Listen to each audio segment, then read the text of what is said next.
We're now going to take you through the Hazardous Communications program.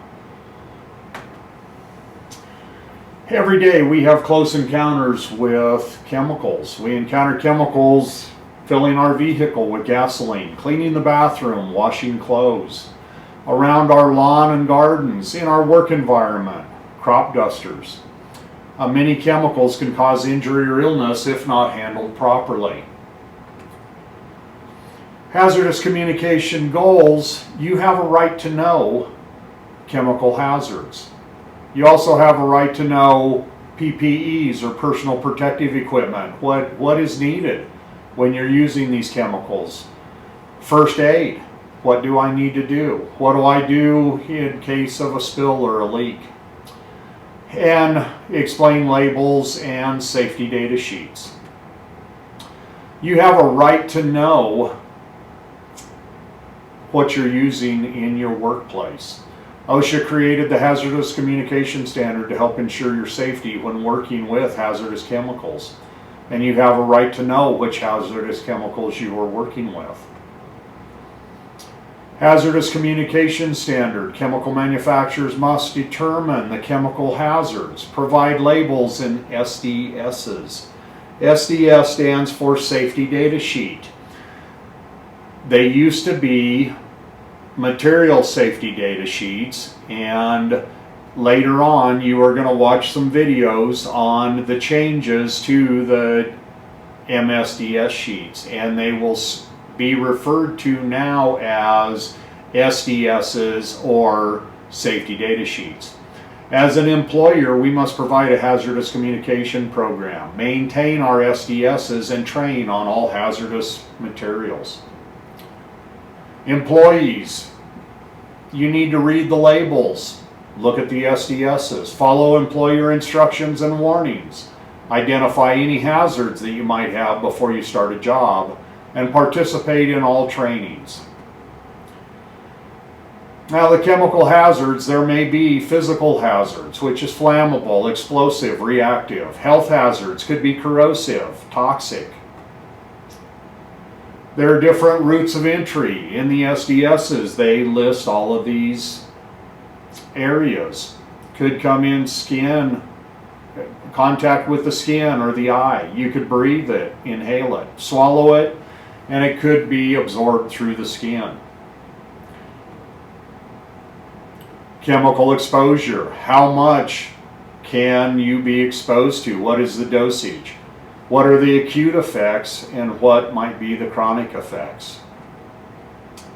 Personal protective equipment: you might need a dust mask, a respirator, glasses, goggles, face shields, hearing protection, gloves, foot protection, head protection, aprons, or full body suits.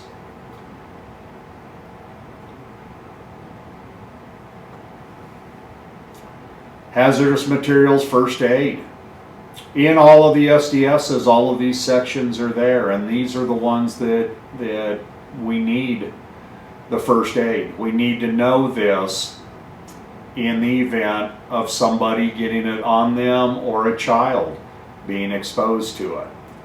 Flush your eyes with water for 15 minutes. Wash with soap and water. Move to fresh air if it's inhaled. If it's swallowed, get emergency medical assistance. These are just a few things that might be listed in the first aid section of the SDS. What happens if you spill it or you find it leaking? You might have to evacuate the area, notify your supervisor or your emergency response team. Remove ignition sources if it's safe to do so, and stay away. These are just a few items that you might have to do if you come across something that is leaking or has spilled. The importance of labels: all of the bottles have labels on them. They identify the chemical. They give a name, an address, emergency phone number of the manufacturer. They'll list the physical and health hazards, special handling instructions, PPE recommendations, and first aid, fire response, or spill cleanup. You're probably familiar with seeing labels like this on vehicles driving up and down the road, or even seeing it on equipment. And this is put together by NFPA, National Fire Protection Association. The blue section stands for the health. The red section, the flammability of the product. The yellow is reactivity. And the white could be other hazards or special handling. The scale is from 0, which is no hazard, to 4, which is an extreme hazard. And you'll see them on the sides of chemical bottles also. Material Safety Data Sheet Program, or SDS program, reading the SDS. Where are the locations? Finding a specific SDS. Reading the SDS, you're looking for the first aid section if somebody has come in contact with it, got it in their eyes, or maybe even swallowed it. The SDS locations for the books are the center manager's office, the janitor's closet, and the nurse's office. And then there's finding the specific SDS. If you have a bottle of chemical that a child has sprayed in another child's eyes, make sure you take that bottle with you to see the nurse or the center manager. This makes it a lot easier for identifying what SDS that we need to find, and then it will show us the first aid procedures that we will need to administer to the child or the staff member. The Hazardous Communications Summary, identifying chemical hazards by reading the labels and SDSs. Please follow the warnings and instructions or ask your supervisor if in doubt. Make sure that you're using proper PPE equipment. Practice safe and sensible work habits, and learn emergency procedures.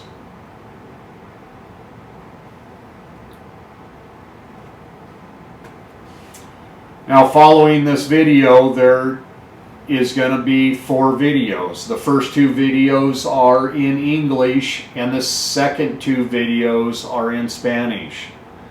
If you want to watch them in Spanish, please watch the second 2 videos. Now, going back, in our classrooms, anytime you have chemicals in your classroom, they need to be locked up at all times unless they are in your hand. Please do not set chemicals down and leave them unattended. If it's not in your hand, it needs to be locked up and out of child's reach. Please make sure that the labels on the spray bottles are legible and readable.